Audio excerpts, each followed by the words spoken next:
नमस्ते, बहुत स्वागत। भारत एक्सप्रेस देख रहे हैं आप। आपके साथ मैं हूं रोहित पोखरियाल, लेकर हाजिर हूं 5 की पड़ताल। राहुल गांधी ने अमेरिका के साथ ट्रेड डील पर लोकसभा में कहा कि इस डील से सरकार की गर्दन फंस गई है, लेकिन अब ऐसा लग रहा है बिना ठोस सबूतों के अमेरिकी ट्रेड डील पर सवाल उठाने के बाद राहुल गांधी की गर्दन खुद फंस गई है। सरकार अब राहुल गांधी के खिलाफ विशेष अधिकार हनन प्रस्ताव लाएगी। राहुल को आरोपों को साबित करने के लिए डेडलाइन दी गई है। अब तक विपक्ष बोल रहा था कि सदन में राहुल गांधी को बोलने नहीं दिया जा रहा, लेकिन आज जब मौका मिला तो राहुल ने सरकार को अमेरिकी डील पर घेर लिया। राहुल ने अपने 40 मिनट के बयान में क्या कुछ आरोप लगाए, आप खुद सुनिए।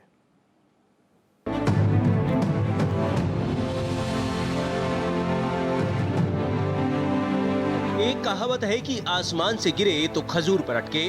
राहुल गांधी की हालत भी कुछ ऐसी ही है। बजट सत्र में राहुल चीन से निकले तो अमेरिका पर अटक गए। राहुल ने अमेरिका के साथ टैरिफ डील पर एक बार फिर वही पुराना राग अलापा कि ट्रंप के सामने पीएम मोदी ने सरेंडर कर दिया। राहुल ने आरोप लगाया कि मोदी ने अमेरिका के हाथों देश को बेच दिया। राहुल एक के बाद एक आरोप लगाते गए। पूरा सरेंडर है। तो this is a wholesale surrender and it is a tragedy because it is a surrender not just of the Prime Minister. He has surrendered the future of 1.5 billion Indians. And he has surrendered the future because he wants to protect the BJP's financial architecture on which there is a case in the United States. मैं सदन में कहना चाहता हूँ, आज तक कोई माइके लाल पैदा नहीं हुआ जो भारत को सेल कर सकता है, कोई खरीद सकता है, नहीं हो सकता है। और आपने प्रधानमंत्री जी को कहा, मैं दावे के साथ कहता हूँ, इस देश का आज तक सबसे मजबूत प्रधानमंत्री नरेंद्र मोदी जी है। कोई हिला नहीं सकते, कोई हिला नहीं सकते। आपका कहने से क्या होगा? बीच बीच में संसदीय कार्य मंत्री किरण रिजिजू ने राहुल को टोका और कहा कि राहुल जो भी आरोप लगा रहे हैं उसे उन्हें साबित करना होगा। आपने प्रधानमंत्री जी का नाम लेकर के आप जो शब्द इस्तेमाल किया और जो आपने एलिगेशन लगाया, मैं चेयर के माध्यम से मैं आपको अनुरोध करता हूं और ये मेरा डिमांड भी है कि आपने जितना एलिगेशन लगाया है, चेयरमैन ने रूलिंग देने के बावजूद भी आपने एलिगेशन लगाया, आपको ऑथेंटिकेशन करना पड़ेगा। I will, sir. I will authenticate right now. I've got it. You have Because sir, let me authenticate. Kindly. Already you have taken 45 minutes. Kindly. Sir, let me authenticate, sir. But kindly. Sir, he has said to authenticate. I will authenticate right now.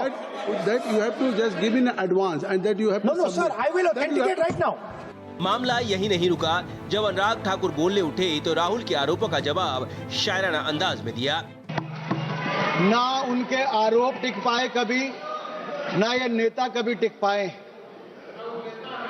और उनके भाषण के बाद मैं शुरुआत तो ये कहूंगा, एक अरसा हुआ कि आप नींद से जागे ही नहीं। कितना बदल गया भारत मगर आप माने ही नहीं।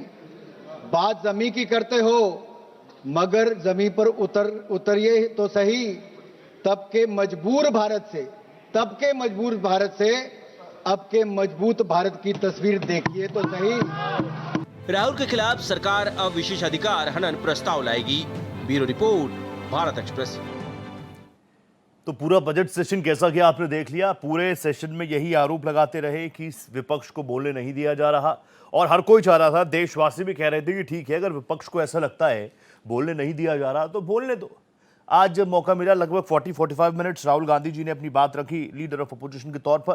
कुछ बातें काफ़ी स्ट्रांग, लेकिन फिर एक बार फिर से उन्होंने कह दिया कि ये सरकार ने सरेंडर किया है, और सिर्फ सरकार ने नहीं, सरकार ने 140 करोड़ भारतीयों को सरेंडर करने पर मजबूर कर दिया है। इसी पर एक सार्थक चर्चा होगी, क्योंकि क्लैरिटी जानी चाहिए जनता के बीच में।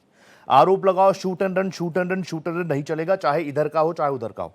मेरे साथ एक जबरदस्त पैनल जुड़ रहा है, मेरे को जानकारी है। मेरे साथ राहुल यादव, जो कि तेज तर्रार जाने माने प्रवक्ता हैं कांग्रेस के, वो मुझे ज्वाइन कर रहे हैं। राहुल भाई, गुड इवनिंग करता हूं। आप जैसे प्रवक्ता आते हैं तो मुझे यकीन मानिए मैं खुश होता हूं कि विपक्ष के पास भी ऐसे प्रवक्ता हैं। और आपका नाम तो खैर वैसे ही बहुत फेमस है, नाम तो सुना ही होगा राहुल, और राहुल गांधी जी आपके नेता हैं। लेकिन मैं आपसे जानना चाहूंगा, बार बार राहुल गांधी जी, जो कि मेरे रेस्पेक्टेड लीडर ऑफ अपोजिशन है, वो सरेंडर, नरेंद्र सरेंडर, सरकार सरेंडर, 140 करोड़ भारतीयों ने किया सरेंडर। आज जब सदन के अंदर ही ये मांग उठ गई कि अब आपको प्रूफ करना पड़ेगा, डॉक्यूमेंट साझा कीजिए। इसके लिए राहुल गांधी तैयार, कांग्रेस तैयार?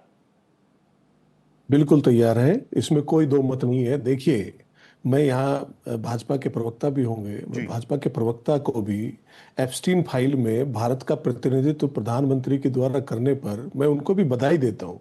जिस तरीके से लगातार अमेरिका हमारे लेकर टिप्पणी कर रहा है, जिस तरीके से सामने उनकी टिप्पणी आ रही है कि रशिया से अगर भारत तेल खरीदेगा तो हम जो है भारत पर निगरानी रखेंगे, ये सारी चीजें। देखिए, आज देश के सामने सबसे बड़ा सवाल ये नहीं है कि राहुल गांधी जी ने क्या कहा।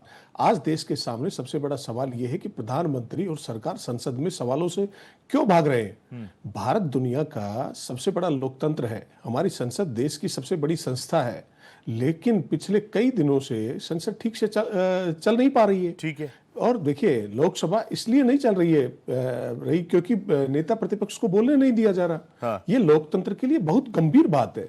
प्रधानमंत्री जी स्पीकर के पीछे छिप जाते हैं और चर्चा से बचते हैं, और राहुल गांधी जी को जानबूझकर रोका जा रहा है क्योंकि वे संवेदनशील मुद्दा उठा रहे हैं। तो आज जो है हमारा ये कहना है कि देश को ये जवाब चाहिए कि संसद को चलने दीजिए, नेता प्रतिपक्ष को बोलने दीजिए। आज जब नेता प्रतिपक्ष बोले तो लगातार जिस तरीके से चेयर की तरफ से टिप्पणी की जा रही थी, चेयर की तरफ से उनको इंटरप्ट किया जा रहा था बीच में, सत्ताधारी दल के जो सांसद हैं, मंत्री हैं, वो लगातार टोका टिप्पणी कर रहे थे। तो लोकतंत्र में सबसे जरूरी चीज जो है वो होती है जवाबदेही। प्रधानमंत्री जी को संसद में आकर जवाब देना होता है, लेकिन दुर्भाग्य ये है कि भारत ने पिछले 11-11.5 वर्षों में प्रधानमंत्री जी की एक भी खुली प्रेस कॉन्फ्रेंस नहीं देखी होगी। आपके चैनल पे भी नहीं आई होगी ऐसी कोई प्रेस कॉन्फ्रेंस प्रधानमंत्री की। और संसद में बार बार चर्चा से बचने की कोशिश होती रहती है प्रधानमंत्री के द्वारा। महिला सांसदों को लेकर झूठी कहानियां मीडिया में फैलाई जा रही है। तो मैं इनसे पूछना चाह रहा हूं कि क्या सरकार जो है चर्चा से डरती है? क्या सरकार सवालों से डरती है? अगर सरकार सही है तो संसद में एक सार्थक बहस होनी चाहिए। अब मैं देखिए सबसे बड़ा मुद्दा यह है कि भारत, जो राहुल जी ने जो मुद्दा उठाया पार्लियामेंट में, भारत का डेटा है कि आज की दुनिया में ताकत का मतलब केवल सेना नहीं है। आज ताकत का मतलब है डेटा हो, टेक्नोलॉजी हो, एआई हो और साइबर सुरक्षा हो। तो राहुल गांधी जी ने साफ कहा कि एआई का जो पेट्रोल डेटा है वो भारत के पास लगभग 140 करोड़ लोगों का डेटा पूल है। ये दुनिया में चीन के बाद सबसे बड़ा डेटा पूल है। डेटा आज की अर्थव्यवस्था में नया तेल है। एक तरीके से जो डेटा को कंट्रोल करेगा वही भविष्य में कंट्रोल करेगा। राहुल भाई, मैं आपकी सारी बातों से आपने भी जो कहा ना, सब सहमत हूं। एप्स्टीन को मैं एडिट कर रहा हूं क्योंकि उस पर तो आज चर्चा नहीं है, उस पर भी जब होगी तो खुल के बात करेंगे। लेकिन राहुल भाई, मैं ये कहना चाह रहा हूं, नहीं, अभी एप्स्टीन का मुद्दा ही नहीं है। एप्स्टीन में तो आप अब जो भी है उस पर हम बात करेंगे ना, खुल के बात करेंगे। लेकिन आज इंडो यूएस ट्रेड डील पर मैं चाहता हूं मेरे दर्शकों के सामने क्रिस्टल क्लियर चीजें आ जाए, मेरी नहीं आपकी, कांग्रेस की क्रिस्टल क्लियर स्टैंड आ जाए कि भाई इंडो यूएस ट्रेड डील पर कांग्रेस का ऑफिशियल स्टैंड क्या है। उसके जितने स्टैंसेस आए हैं वो सब क्या कांग्रेस ने पढ़ लिए हैं? क्या जो राहुल गांधी जी कह रहे हैं कि पूरे देश को सरेंडर करवा दिया प्रधानमंत्री नरेंद्र मोदी ने, उसके पीछे भी तो ठोस चीजें होंगी? देखिए, अभी कुछ दिन पहले भाजपाई डंका बजने की बात कर रहे थे। यह बात सही है कि भारत का डंका मोदी जी ने ट्रंप को दे दिया, वो बजा रहा है, वो बार बार बजा रहा है। अब देखिए जो भारत एक विकासशील देश है, हमारी इंडस्ट्री को संरक्षण चाहिए, आज समय की मांग ये है।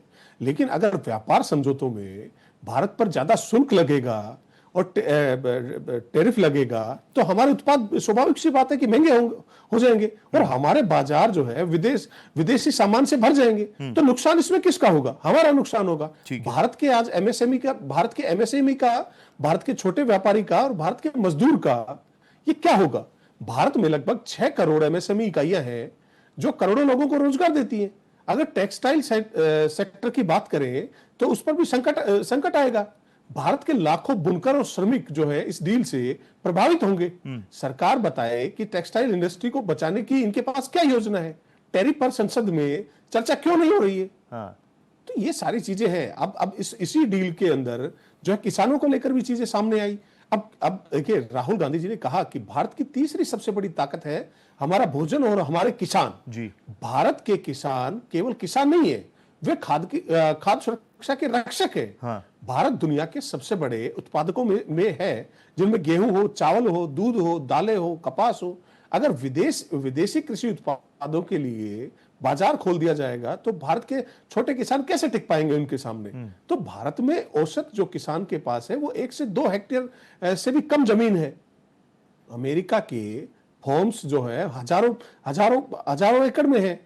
तो पूरी तरह से मशीनों से जो कि पूरी तरीके से मशीनों से चलते, तो मुकाबला बराबरी का नहीं है। तो राहुल भाई आपको पता है मैं सिर्फ आपको स्क्रीन पे क्यों रखा हुआ है, क्योंकि बार बार ये आरोप है कि विपक्ष को बोलने नहीं दिया जाता। तो मैं आज ओपनिंग बिल्कुल 5 की पड़ताल, वैसे तो डिबेट है इसमें 4 और पैनलिस्ट है, लेकिन आज मैं आपसे आप बोलने देते हैं। मैं आपसे 1 to 1 इसलिए बात कर रहा हूं राहुल भाई, मैं 1 to 1 इसलिए बात कर रहा हूं आपसे कि सारी चीजें क्रिस्टल क्लियर आ जाए मेरे सामने भी। मैं उन एंकरों में से नहीं कि पहले एक एजेंडा तय करके अपनी डायरी में लिख के ले आऊं और फिर वही सवाल पूछूं। मेरे को तो जो आप इनपुट देते हैं ना, वो मैं अपनी इस डायरी में लिखता रहता हूं कि आगे भी मेरे काम आएगा। लेकिन मैं अब आपसे सच में जानना चाहता हूं, जैसे आप कह रहे हैं कि आज राहुल जी ने 40 से 45 मिनट की अपनी बात रखी, सबने सुना, देश ने सुना, विदेशों ने सुना। हमारे देश की जो प्रोसीडिंग्स होती हैं लोकसभा राज्यसभा की, विदेशों में देखी जाती है कि भैया मदर ऑफ डेमोक्रेसी, इतने बड़े राष्ट्र में जहां 140 करोड़ लोग रहते हैं, उनके चुने हुए प्रतिनिधि जब संसद पहुंचते हैं तो वहां का कार्रवाई कैसी होती है, वहां का कामकाज कैसे होता है, फिर वो वही चीजें देखते हैं। मैं ये कह रहा हूं कि खुद राहुल जी भी तो ये कह रहे थे, मैं उनको बहुत सुनता हूं, लीडर ऑफ अपोजिशन मेरे, मैं बार बार कहता हूं he is my respected leader of opposition just like prime minister is my prime minister.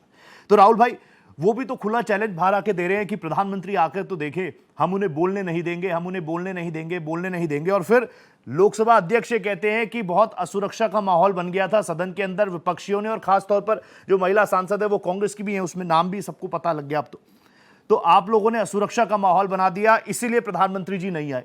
तो ये भी तो ठीक नहीं है ना। नहीं, देखिए, ये भाजपा की जिस तरीके की है कि इनके जवाबदेही से बच रहे थे कि देश के सामने आज ज्वलंत मुद्दे, बहुत सारे ज्वलंत मुद्दे हैं। आज ट्रेड की बात, भले ही टैरिफ की बात हो, और इस डील को लेकर हम चर्चा करना चाह रहे थे, और एप्स्टीन फाइल को लेकर चर्चा करना चाह रहे थे, रशिया से जो तेल को लेकर जो बात थी हम उस पर चर्चा करना चाह रहे थे। प्रधानमंत्री नहीं आए, और अगर फिर भी इनको प्रधानमंत्री की सुरक्षा को लेकर लोकसभा अध्यक्ष ने कहा है, तो क्या अमित शाह इतने मैं उस शब्द का इस्तेमाल नहीं करना चाह रहा, लेकिन इतने कमजोर गृह मंत्री हैं कि जो प्रधानमंत्री को सुरक्षा नहीं दे पाते, तो तत्काल अमित शाह को इस्तीफा करना चाहिए इसको लेकर। और ऐसी चीजें देखिए, प्रधानमंत्री का विरोध होता रहा है, सत्ता पक्ष और विपक्ष में गतिरोध होते रहे हैं मुद्दों को लेकर, लेकिन इस तरीके की कोई भावना, इस तरीके की कोई मंशा कांग्रेस पार्टी की और विपक्षी दलों की नहीं थी। लेकिन ये तो भाजपा ने एक तरीके का प्रोपेगेंडा फैलाया, क्योंकि प्रधानमंत्री के पास जवाब नहीं थे नेता विपक्ष की सवालों के। तो इससे वो बचने के लिए इस तरीके से स्पीकर की आड़ में छिप रहे थे, जो कि मैंने आपको अपने शुरुआती वक्तव्यों में भी ये चीज कही। तो ऐसा कुछ भी नहीं था कि विरोध दर्ज कराना मात्र था हमारी मंशा, हमारे सांसदों की मंशा। तो ये जो कि लोकतंत्र में जरूरी है, आप भी जानते हैं। डॉक्टर मनमोहन सिंह, जो असली 56 इंची सीने के प्रधानमंत्री थे, उनके सामने उनके ऊपर कागज फाड़ के फेंके गए। आप पुराने वीडियो निकालिए, आप देखिए, शायद आपने देखे भी होंगे, अभी हाल में भी वो वीडियो तैर रहे हैं सोशल मीडिया पर। तो ज्वलंत सवालों से भाजपा भागना चाह रही थी, इसलिए ये सारी चीजें चलाती है। जो ज्वलंत मुद्दों पर भाजपा बात नहीं करेगी। आज एमएसपी की गारंटी कहाँ है, किसानों की सुरक्षा कहाँ है, किसान संगठनों से चर्चा क्यों नहीं हो रही इसके संबंध में। तो और जो इसी ट्रेड डील में जो बात हुई है कि भारत दुनिया का तीसरा सबसे बड़ा तेल आयातक देश है, हमारी अर्थव्यवस्था जो है वो तेल पर निर्भर है। ट्रांसपोर्ट हो, भले खेती हो, इंडस्ट्री हो, बिजली हो, अगर भारत की ऊर्जा नीति पर बाहर से बाहर के देशों का दबाव बने तो भारत की संप्रभुता इसको लेकर कमजोर पड़ेगी। तो ये सारी चीजें हैं। इसमें सरकार बताए कि भारत अपनी ऊर्जा जरूरतें कैसे सुरक्षित रखेगा। संसद में खुली चर्चा क्यों नहीं हो रही है इसको लेकर। तो ये सारे मुद्दे हैं। लेकिन फिर आप कायर है, मैं पूरा सोशल मीडिया हैंडल देख रहा हूं कांग्रेस का, प्रधानमंत्री को लेकर सीधा टारगेट कर देना, प्रधानमंत्री कायर है, कावर्ड है। ये चीजें ठीक हैं, स्वस्थ लोकतांत्रिक व्यवस्थाओं में चलती हैं ये चीजें। बिल्कुल ठीक है, इसमें मैं बिल्कुल सहमत हूं, और 200% सहमत हूं। इस प्रधानमंत्री के लिए, प्रधानमंत्री को खुद को अपनी गरिमा का ख्याल नहीं रहेगा तो कौन रखेगा। प्रधानमंत्री खुद मुजरा मुसलमान की बात करते हैं। डॉक्टर मनमोहन सिंह जी के लिए इन्हीं प्रधानमंत्री ने, तत्कालीन मुख्यमंत्री गुजरात के नरेंद्र मोदी जी ने क्या क्या शब्दों का इस्तेमाल किया था। मोनी मोहन सिंह, मोहन सिंह, रेनकोट में नहाते हैं, बाथरूम में देखते हैं। तो ये जिस तरीके की बात जो कर रहे हैं, ठीक तो है। नैतिक शिष्टाचार की बात तो प्रधानमंत्री और आ भाजपा रहा हूं विमल भाई, आ के लिए हमें और आपको नहीं करनी चाहिए शायद। ठीक है। तो ये प्रधानमंत्री खुद अपने पद का ख्याल नहीं रखते। अब मेरा अगला सवाल यही होगा कि फिर जब आप बार बार बोलते हैं कि प्रधानमंत्री को आकर सदन में जवाब देना चाहिए, फिर वॉकआउट क्यों हो जाता है? लोकसभा में नहीं बोले, राज्यसभा में बोले, 5 मिनट बाद वॉकआउट हो गया, वो क्यों? क्योंकि आप तो चाहती हैं प्रधानमंत्री। मैं आ रहा हूं राहुल भाई, अब आप मुझसे नाराज नहीं हो सकते राहुल भाई। अब मैं आपके पास, अब मैं बाकी गेस्टों का भी एक बार आपसे भी तारुफ करा दूं। मेरे को विमल जी स्क्रीन पर नजर आ रहे हैं, आपको भी आ रहे होंगे। तेज तरह प्रवक्ता है भारतीय जनता पार्टी के। विमल भाई नमस्ते कर रहा हूं आपको, गुड इवनिंग। मेरे साथ one of my favourite faces, जाने माने political analyst doctor Sanjay Kumar ji मुझे नजर आ रहे हैं। डॉक्टर संजय नमस्ते कर रहा हूं, बहुत बहुत स्वागत आपका मेरे इस प्लेटफॉर्म पर। मैं विमल जी के पास होता हूं, फिर तुरंत आपके पास आ रहा हूं संजय सर। विमल भाई मुझे सीधे बता दीजिए, राहुल गांधी तो सीधा सीधा कह रहे हैं कि सरकार ने कर दिया सरेंडर, भारत सरकार ने कर दिया सरेंडर। और मेरे को तो ये बात समझ में नहीं आ रही, जब 25% टैरिफ लगा तब हमारी सरकार नहीं डरी, तब हमने रूस से तेल खरीदा बंद नहीं किया, 25% प्लस पेनल्टी लग गया, टोटल 50% हो गया, तब हमारी सरकार नहीं डरी, तब भारत नहीं झुका, तब भारत की अस्मिता के साथ कॉम्प्रोमाइज नहीं हुआ। लेकिन अब जब 18% है तो भारत ने कॉम्प्रोमाइज कर लिया, भारत सरकार ने कॉम्प्रोमाइज कर लिया। ये तथ्य ठीक है क्या? देखिए, मैं कहना चाहता हूँ रोहित भाई, इंडिया डेमोक्रेटिक कंट्री है, सबका अधिकार है बोलने का, विपक्ष का अधिकार है बोलने का। बोलिए, हम आपसे चर्चा करने के लिए संसद में बैठे हुए हैं। ओके। लेकिन आप एक संवैधानिक जगह पे बैठ के और आप सड़क छाप नेता की तरह बात करेंगे तो ये आपको जो है, आप जो है देश के जो है एलओपी है, और आपकी जो भाषा है, आपका जो मर्यादा है, जिस तरीके से आप जो है संसद में बात रख रहे हैं, वो एक सड़क छाप जो है लोगों की तरह बात रख रहे हैं। मैं ये कहना चाहता हूं कि देखिए, जब भी हम जो है चर्चा करने की बात करते हैं, राहुल गांधी और जो भी विपक्ष के बड़े नेता वो वॉकआउट करते हुए नजर आते हैं। हाँ। मैं कहना चाहता हूं कि आपने देखा, जिस समय जो है अमेरिका ने अपना टैरिफ जब 25% से जब 50% हुआ था, तो यही विपक्ष के लोगों ने क्या कहा था, अरे भाई अमेरिका जो है, अमेरिका से डर गए, ट्रम्प से ये लोग डर गए, और ट्रम्प देखिए जो है 50% जो है टैरिफ कर दिया। और बहुत सारी बातें जो है आज संसद से लेकर जो है बाहर सड़कों पे सुनाई दे रही थी विपक्ष के द्वारा। लेकिन आज देखिए, आज जो है जिस तरीके से अमेरिका ने हमारा जो टैरिफ है उसको जो है 18% किया है, तब भी ये जो है कहते हुए नजर आ रहे हैं, अरे ये तो उस समय के लोग थे, जिस समय इनकी सरकार थी, जिस समय इनकी सरकार थी, उस समय जो है चाइना के लिए मार्केट खोल दिए थे, और किसी राज्य, उस समय इनको किसान नहीं दिखते थे, उस समय देश के जो है नौजवान इनको नहीं दिखते थे। मैं आपको बात करना चाहता हूँ, आसियान एफटीए 2010 में जब यूपीए की सरकार थी, उस समय जो है इन्होंने एक जो है इन्होंने एक वो किया था देश के साथ, जिसमें जो है हमारे जो इलेक्ट्रॉनिक डिवाइसेस थे, कृषि उत्पादक जो सामान थे, उसको जो है दूसरे देशों में जो है बहुत कम मार्जिन में जो है जाके बेचते थे। तो उस समय देश के किसान इनको नजर नहीं आते थे। आज देखिए, जिस तरीके से प्रधानमंत्री का विश्व पटल पे भारत का एक जिस तरीके से छवि उभर कर आया है, ये यही राहुल गांधी जैसे लोग हैं और यही विपक्ष जैसे लोग हैं ना, जो भारत का नाम जाके अमेरिका में बर्मिंघम में जाके जो है भारत का नाम डाउन करने का प्रयास करते हैं, देश को बांटने का प्रयास करते हैं। ये वो लोग हैं जो भारत की अस्मिता को जो है दूसरे देशों में जाके जो है खत्म करने का प्रयास करते हैं। मैं कहना चाहता हूं, ये देश की खूबसूरती है कि हमारा देश जो है लोकतांत्रिक देश है, और जो है इसमें सबको बोलने का अधिकार दिया जाता है। और आपसे तो हम तैयार है करने के लिए, आप आइए, चर्चा तो कीजिए। आप वॉकआउट क्यों करते हैं? जब बात की जाती है चर्चा करने की तो वॉकआउट करके चले जाते हैं। तो मैं यही कहना चाहता हूं कि आप जो है सही बातों पे और सही आरोप क्यों लगाते हैं विमल भाई? करने के लिए तैयार है। विमल भाई, ये आरोप क्यों लगाते हैं कि आप लीडर ऑफ अपोजिशन को बोलने नहीं देते, राहुल गांधी को बोलने नहीं दिया जाता, राहुल गांधी नेशनल सिक्योरिटी को लेकर, नेशनल इंटरेस्ट को लेकर सदन में फ्लोर पर बात रखना चाहते हैं, लेकिन आप लोग सुनना नहीं चाहते? ये ऐसे आरोप क्यों लगाते हैं?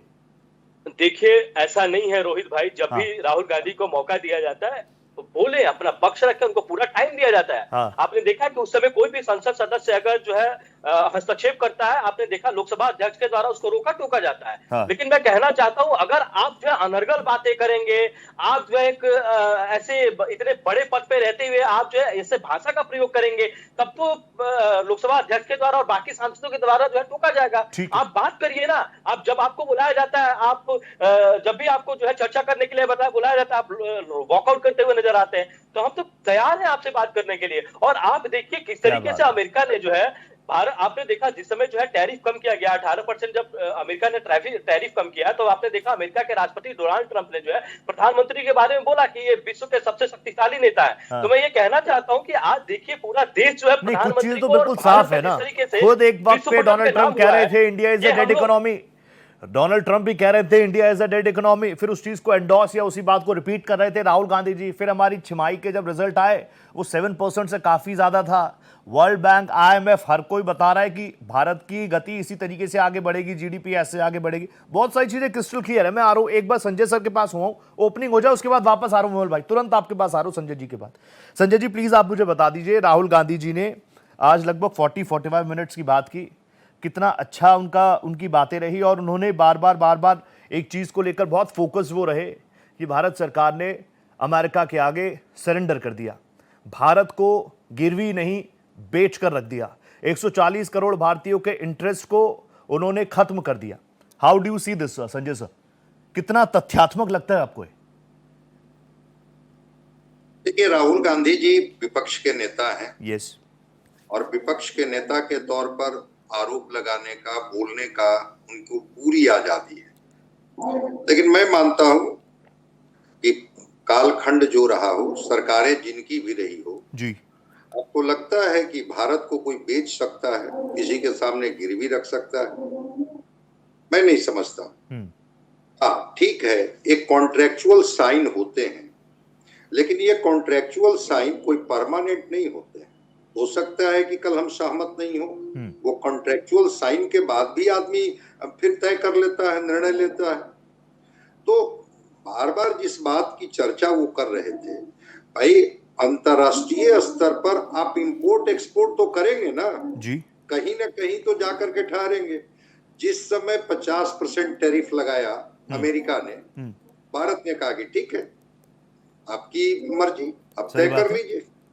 जिस समय 18% पर आए, हमने एक साइन किया। लेकिन हम बार बार देख रहे थे विगत 5-7-8 दिनों से जी, कॉमर्स मिनिस्टर का बयान, एक्सटर्नल मिनिस्टर का बयान, तेल को लेकर के जो बातें हो रही थी कि भाई नहीं, वो तो उस कॉन्ट्रेक्चुअल साइन में ये बातें हो गई हैं कि नहीं, तेल तो आपको खरीदना होगा वेनेजुएला से, आपको रसिया से तेल नहीं खरीदनी होगी। मैं मानता हूं कि इस तरह के कोई साइन की बात अस्पष्टता तो नहीं आ रही। हाँ, अमेरिका अपने एक्सपोर्ट, अपने इंपोर्ट को लेकर के कॉन्ट्रेक्चुअल साइन कर सकता है कि हम इतना % टैरिफ लगाएंगे, हमारे सामान जब आपके यहाँ जाएंगे तो इतने % के टैरिफ होंगे। लेकिन हम रूस से तेल खरीदेंगे कि वेनेजुएला से तेल खरीदेंगे, इस तरह क्या तो तय करेगा भारत ना कि हम किससे तेल खरीदेंगे।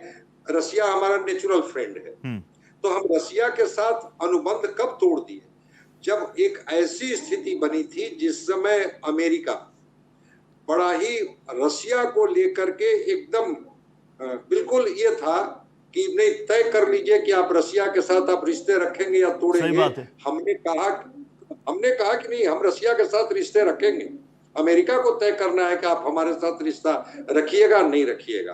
तो जब देश की संप्रभुता में अगर कोई ऐसा साइन, कॉन्ट्रेक्चुअल साइन आया है तो स्पष्ट होनी चाहिए कि भाई कहां ये साइन कर दिया। हाँ, ट्रंप जरूर कह रहे हैं अपने रिमार्क्स में कि हम या हमारे जो भी संसाधन हैं उनसे हम इसका पता लगवाएंगे कि क्या भारत प्रत्यक्ष और अप्रत्यक्ष तरीके से रसिया से तेल का आयात तो नहीं कर रहा है। वो कह रहे हैं, ट्रंप कह रहे हैं। भारत ने कभी नहीं कहा कि हम किससे तेल खरीदेंगे और किससे तेल नहीं खरीदेंगे। तो एक ट्रेड एग्रीमेंट होता है चाइना के साथ, चाइना से भी हमारे बहुत मधुर रिश्ते नहीं है, लेकिन ट्रेड एग्रीमेंट है। बिल्कुल है। अमेरिका से मेरे बहुत अच्छे संबंध नहीं है, लेकिन ट्रेड एग्रीमेंट तो होगा। ठीक है, उसमें प्रॉफिट होगा, लॉस होगा, ये बाद में हम लोग तय करेंगे, टाइम फ्रेम के बाद तय करेंगे।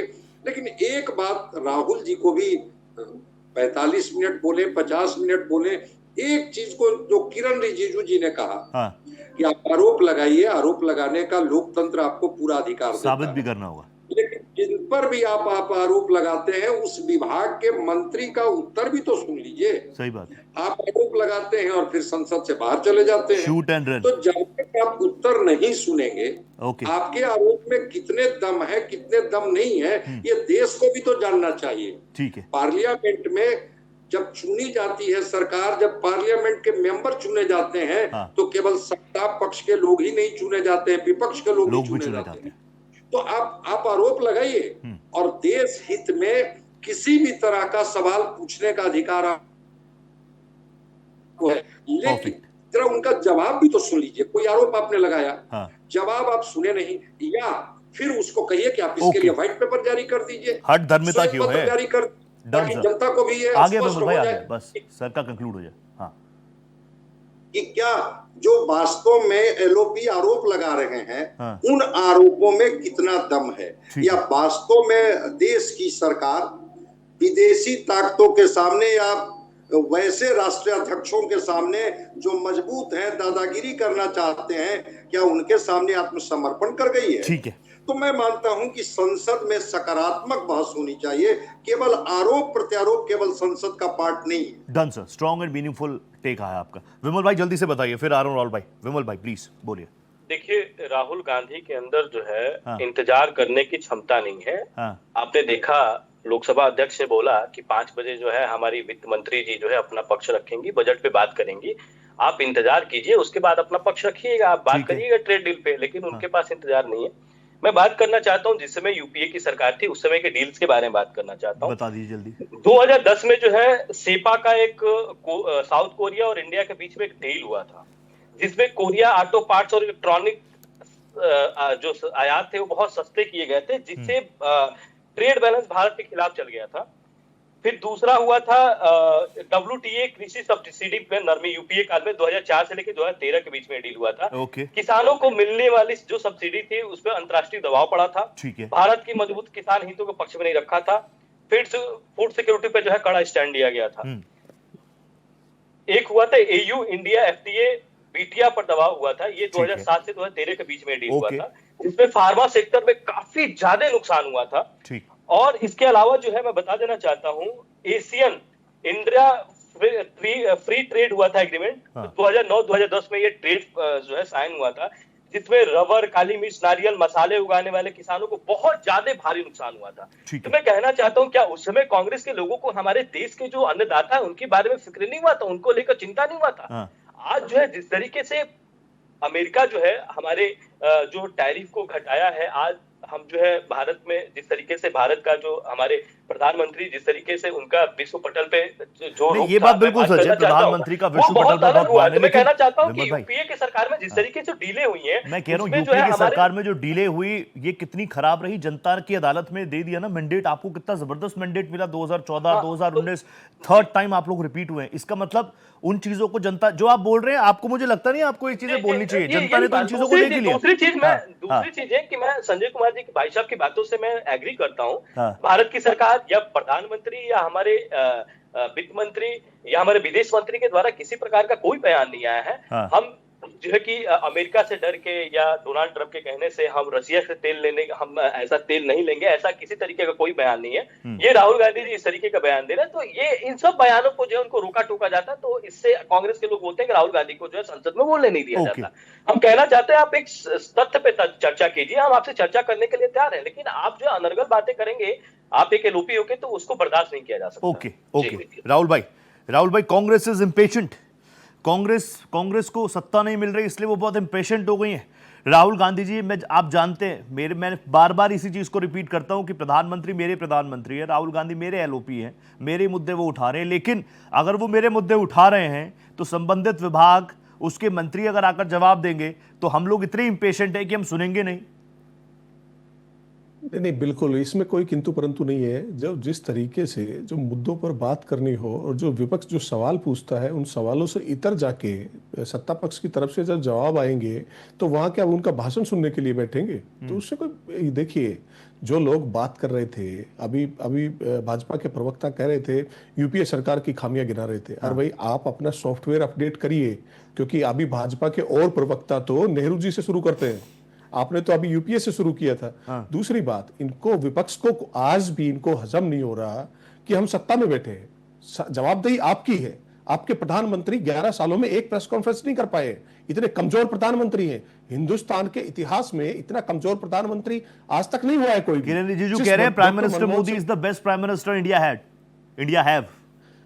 नहीं तो किरण रिजिजू की ये कहेंगे कि मोदी जी की एब्स्टीन फाइल आ गई क्या? आप किरण रिजिजू ये अपेक्षा करते हैं? देखिए, जो लोग, जो प्रधानमंत्री कश्मीर फाइल की बात करते थे, केरला फाइल की बात करते थे, उनकी खुद की एप्स्टीन फाइल खुल गई। राहुल तो राहुल यादव जी, बार बार आप इसी आपका मैं जैसे विमल भाई को टोक रहा था ना कि आपको यूपीए की बात करने की जिक्र ही नहीं है, मुझे भी ऐसा लगता है कांग्रेस के पास बहुत सारे मुद्दे होंगे।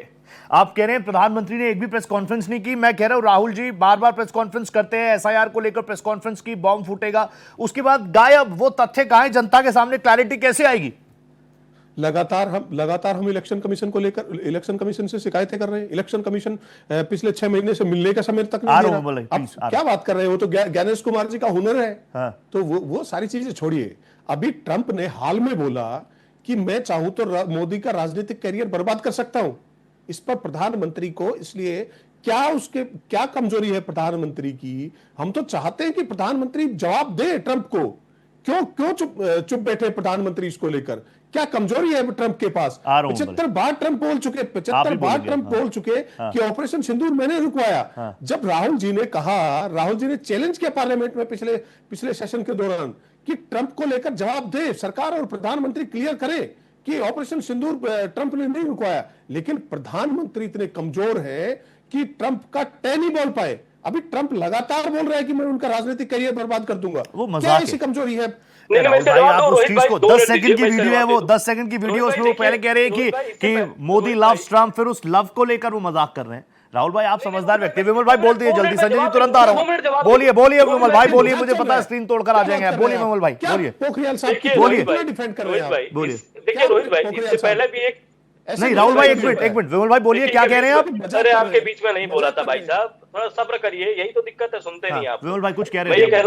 मैं ये कहना चाहता हूँ, इससे पहले भी एक रोबोटिक प्रधानमंत्री थे, देश में बम फूटता था, यूनाइटेड नेशन के सामने जाते थे, कहते थे देखिए ना पाकिस्तान वाले आतंकवादी आए, मार के चले गए। पहली बार ऐसा जो है भारत में ऐसा प्रधानमंत्री मिला है जो घर में घुस के मारता है। तो इसको डरे हुए प्रधानमंत्री नहीं कहते, डरे हुए प्रधानमंत्री पहले थे, वो चले गए। दूसरी चीज मैं कहना चाहता हूँ कि आपने कहा कि जो है जब हमने ऑपरेशन सिंदूर किया था, हमने जो ऑपरेशन सिंदूर पाकिस्तान में हमने जब आतंकवादियों के ठिकानों को नष्ट किया था, बाकायदा हमारे जो देश के जवान हैं, हमारे जो रक्षा मंत्रालय है, उसने प्रेस कॉन्फ्रेंस करके कहा था कि पाकिस्तान के डीजीएमओ ने जो है हमारे डीजीएमओ को संपर्क किया, उसके बाद युद्ध रुका है। और हमने अभी भी, मैं आपके चैनल पे मैं बड़े उससे जिम्मेदारी से कहना चाहता हूं कि ऑपरेशन सिंदूर रुका नहीं, स्थगित हुआ है। और आपको मैं बता देना चाहता हूं कि हम जो है किसी के डर से आके जो है वो ऑपरेशन सिंदूर नहीं रुके थे।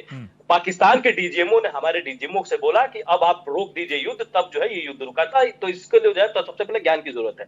दूसरी बात मैं कहना चाहता हूँ, रही बात ट्रंप की, देखिए भारत जो है एक शक्तिशाली देश है और हम किसी से डरने वाले लोग नहीं है, और रही बात आप कह रहे हैं कि राहुल गांधी को बोलने नहीं दिया जाता। अरे आप एलओपी है, आपका जो समय, उस समय में कोई और नहीं बोल सकता है। जब आप जो है जब आप समय मांगते हैं, उस समय में किसी भी कोई भी जो है सांसद से बात नहीं करता है। लेकिन आप जब जिस तरीके से नीच भाषा का प्रयोग करेंगे, आप प्रधानमंत्री को लेकर जब गलत टिप्पणी करेंगे, प्रधानमंत्री खारिज करें ऑपरेशन सिंदूर नहीं रोका उनके कहने से। दूसरी चीज आप बात हमारे डीजीएमओ स्तर पर बात हुई थी। अरे तो पहले प्रधानमंत्री क्यों इस चीज को लेकर क्लैरिफाई नहीं कर रहे? ईवीएम खराब है, सुप्रीम कोर्ट ने कहा कि आइए हैक कर लीजिए, आपने हैक नहीं कर पाया। उसके बाद आपने कहा कि ईवीएम की बैटरी खराब है, 8-9 घंटा लगातार बैटरी चलती है और पूरा 100% फुल बताता है। उसके बाद आप जो है एसआईआर के मुद्दे पे आए। अरे आप एक जगह ठहरिए तो। ये सारी शिकायतें ज्ञानेश कुमार के पास है। जब चुनाव आते हैं आप तुम्हारे चुने हुए के पास है ये सारी शिकायतें। कमीशन के ऊपर डिडोसा बोलते हुए अरे आप अंदर झांकिए, आपके नेता के अंदर कमी है, आपके पार्टी के अंदर नेता नहीं बचा है कि जिसको जनता सुनना चाहती हो। आपके पास मुद्दा नहीं है, नीति नहीं है, नेता नहीं है। इसके ऊपर आपको गंभीर एक बार सोचना पड़ेगा, बैठक करनी पड़ेगी। सुनने की बात कर रहे हो, प्रधानमंत्री को कोई जब अपने मन की बात करते हैं, काम की बात तो करते नहीं, कोई सुनता नहीं है। जाके सोशल मीडिया चेक कर लीजिए। राहुल गांधी यादव जी आप देखिए, अभी प्रधानमंत्री को सुनते हैं, क्या बात कर रहे हैं? में चुनाव हुआ है राहुल भाई, with all due respect, Rahul भाई विद ऑल ड्यू रिस्पेक्ट, देश में अभी चुनाव जो है ना ईवीएम से जनता के बीच में होते हैं। अभी सोशल मीडिया पर पोल चलते हैं, उससे तो हम प्रधानमंत्री चुनते नहीं है। ठीक है, प्रधानमंत्री जी का अपना स्टाइल है, राहुल जी का अपना स्टाइल है, लेकिन आप जो बार बार कह रहे हैं ना, मैं ये कह रहा हूं, अगर कांग्रेस कह रही है कि देश बेचने जैसी चीज है तो इसको लेकर ठोस प्रस्ताव कब लेकर आ रहे हैं? और अगर भारतीय जनता पार्टी, भारत सरकारें कह रही है कि राहुल गांधी सिर्फ मनगढ़ंत आरोप लगा रहे हैं, तो आज जो विशेषाधिकार हनन की बात की, प्रस्ताव की बात कही, उसके लिए भी सरकार तैयार है ना? आप दोनों से इस पर बात लूंगा। एक बार संजय जी के पास जाना मेरे लिए जरूरी हो जाता है। संजय जी, सरकार कह रही है विशेषाधिकार प्रस्ताव, हनन प्रस्ताव, किरण रिजिजू साहब भी कह रहे हैं आरोप लगाइए, बहुत बढ़िया बात है। पहले तो मीडिया के कैमरों में प्रेस कॉन्फ्रेंस करके आरोप लगते थे, आप सदन में भी लगा लीजिए, लेकिन you have to prove it now, आपको डॉक्यूमेंट्स देने पड़ेंगे। सरकार का ये रुख ठीक है? अग्रेसिव तो नहीं है ज्यादा? नहीं, देखिए, अगर आरोप लगातार लग रहा है जी, और आरोप लगाने वाला कौन है? आरोप लगाने वाला व्यक्ति देश का एलओपी है, विपक्ष का नेता है, तो इससे पब्लिक में गलत संदेश जाता है। इसको लेकर के अगर सरकार गंभीर हुई है, जो संसदीय मंत्री हैं वो गंभीर हुए हैं, ये संसद आरोप प्रत्यारोप की जगह तो है, लेकिन वो आरोप ऐसा नहीं हो जिसका कोई आधार नहीं हो। ठीक है। तो अगर वो कह रहे हैं कि नहीं, आपके आरोप अगर तथ्यात्मक है, किसको पसंद नहीं होगा कि देश के संसद में रक्षा की बात हो, हाँ।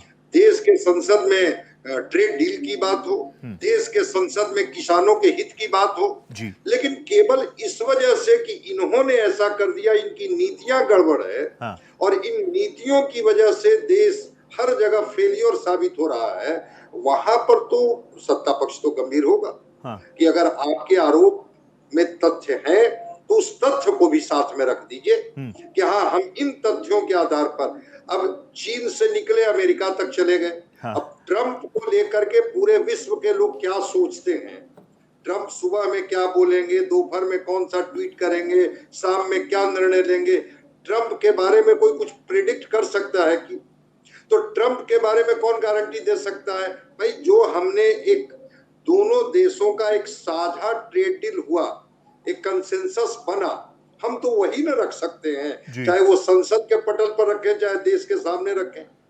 अगर देश के कॉमर्स मिनिस्टर, देश के एक्सटर्नल अफेयर मिनिस्टर, देश के डिफेंस मिनिस्टर अगर इस बात को बार बार कह रहे हैं कि हम इसको रखने के लिए तैयार हैं, हाँ। लेकिन इसकी चर्चा सार्थक तरीके से हो तब। अगर सार्थक अभी तो मार्च तक चीजें थोड़ी स्पष्ट होगी, हाँ। तो उस ट्रेड डील में है क्या क्या।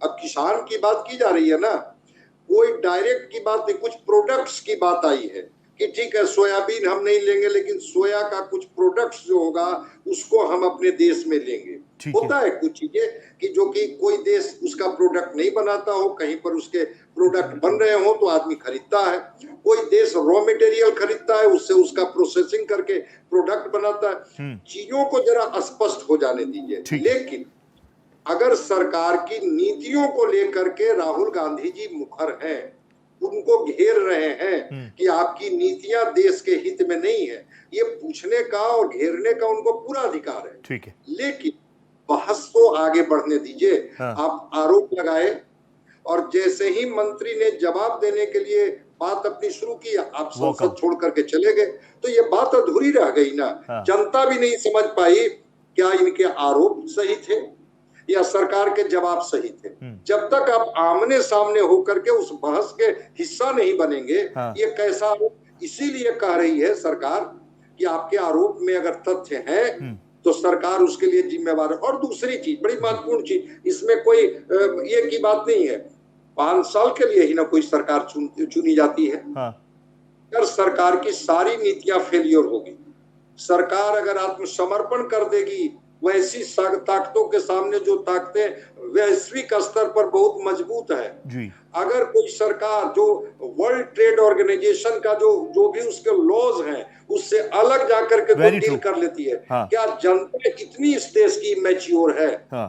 कि लगेगा कि सरकार गलती पर गलती करे जा रही है और हम इसको माफ कर दें, हाँ। तो कोई ऐसा सरकार अगर कोई सुसाइडल ही फैसला ले रही है तो राहुल गांधी जी को तो प्रसन्न होना चाहिए कि चलिए अच्छा है, हाँ। इनकी सारी नीतियां फेल है और मैं इनका पर्दाफाश कर रहा हूं। नहीं, लेकिन संजय सर वो यही कह रहे हैं कि हम अपना फायदा नहीं देख रहे, हम तो चाहते हैं देश खुशहाल रहे, 5 सालों में देश का बेड़ा गर्क कर देंगे। ये ऐसी बातें आई हैं विपक्ष की तरफ से। लेकिन एक और चीज मैं जानता हूं, एक टेक और मैं आपसे लेना चाहूंगा, क्योंकि लगातार सरकार की तरफ से भी ये कहा जाता है कि राहुल भाई कि राहुल गांधी जी का आचरण जो है, जिस तरीके से एक एलओपी का होना चाहिए, अब बहुत सारे सांसद जो हैं जो संसद में उनके साथ बैठते हैं वो कहते हैं हाफ टी शर्ट में आते हैं, कुर्ता पहन के आएंगे तो ऐसे स्लीव्स रोल कर देंगे। मैं कोई क्या पहन रहा है मैं बिल्कुल उन्हीं के ऊपर छोड़ता हूं। हमारे देश में टी शर्ट भी अलाउड है, हमारे देश में कोट पैंट भी अलाउड है, टाई भी अलाउड है, धोती पहन के जिसको आना है धोती पहन के भी आ सकता है, अपनी मर्जी है।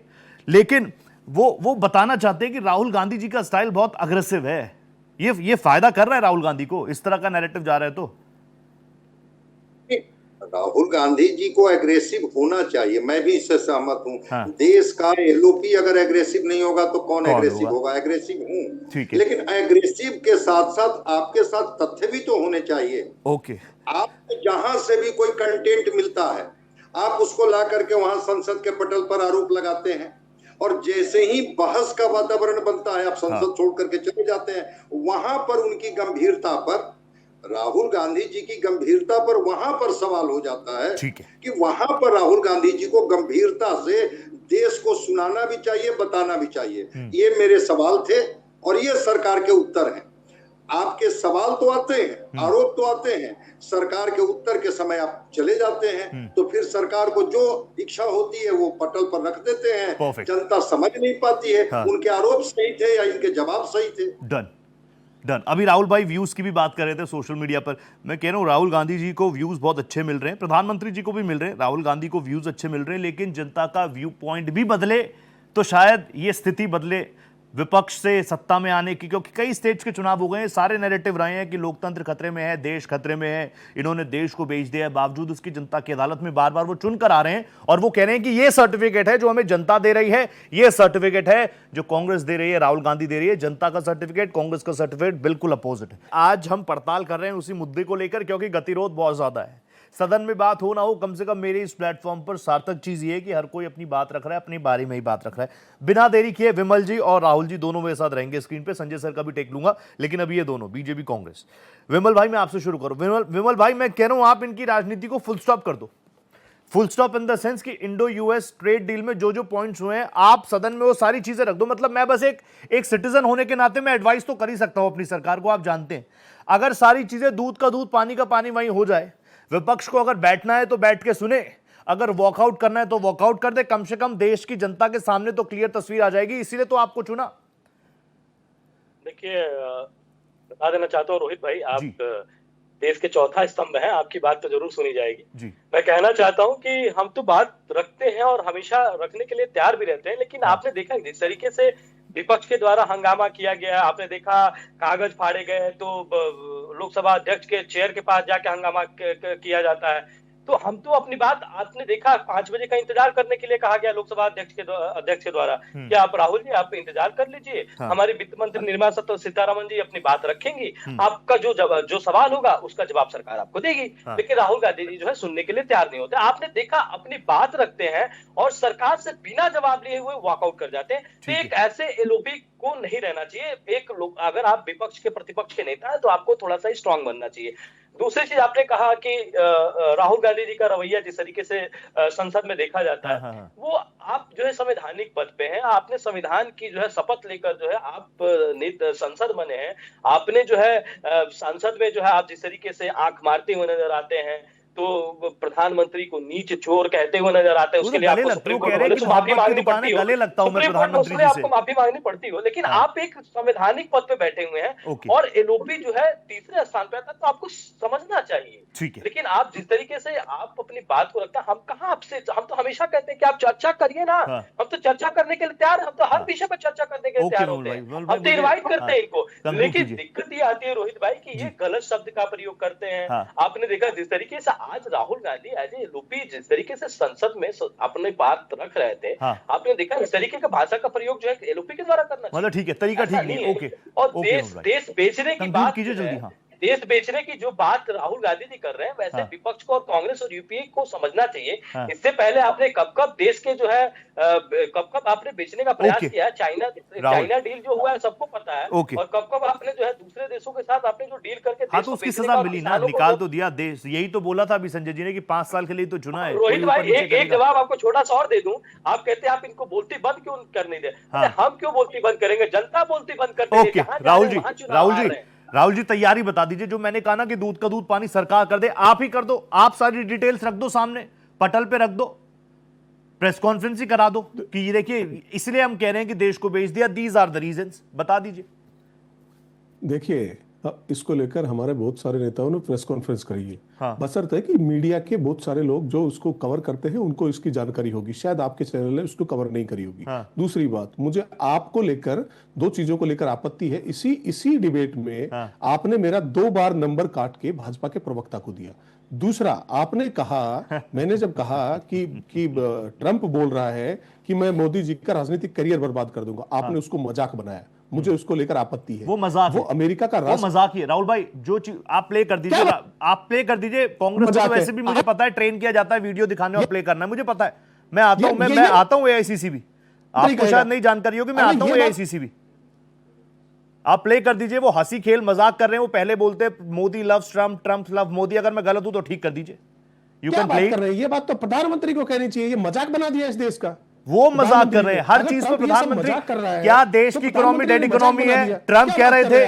कितना डिफेंड करेंगे आप? ठीक है, निर्मला जी कुछ कह रही है, एक बार सुन लेते हैं। निर्मला जी कुछ कह रही है और एक बार प्लीज इस पूरी डिबेट को रिवाइंड करके देखिएगा। राहुल भाई, सबसे ज्यादा वक्त अगर किसी को दिया है तो राहुल आपको दिया। निर्मला जी कुछ कह रही है, सुनिए। Along the course of the river, so that shipbuilding, boat building, particularly I mentioned this, the route in which the national waterway is being announced, which will end up covering all the mineral-rich parts of the country and linking up with Paradip or with Dhamra port, is passing through states where the Nishad log can become boat makers, and they're already experts in it. They can also teach people.